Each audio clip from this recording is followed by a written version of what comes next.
Within our garage project, it's going to be important that we dimension our windows in particular spots. And it can be a little tricky because sometimes these dimensions don't appear as I select my window. For instance, if I look here, select this window, I don't have any dimensions to work from. And it's a pretty easy fix. All we have to do is activate our dimensions. When we activate our dimensions on this particular window, it's going to give me two critical dimensions. One that represents the left side of the building to the center of the window, and then window center to window center. If this window didn't exist, this would probably be all the way to the right side of the building. Since it does, let's make some changes. I'm going to make sure that these dimensions represent the outside of the structure, and currently it's set at 12 feet. I want to make sure this window is set at 12 feet as well.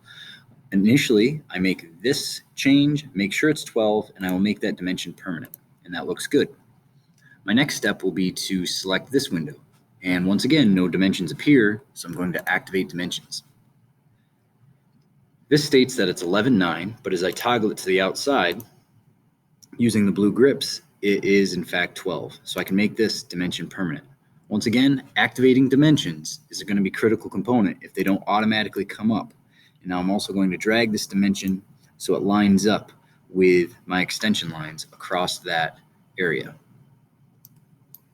So that little tip does dimensioning for windows, and it would do the same thing for dimensioning these garage doors. The garage doors that we put in, we had to edit the type, and we loaded in the residential door file.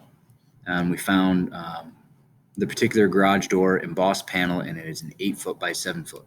And I was able to place two of those in, cancel this out, and then I was able to put them 7 feet from center to the corners of the structure.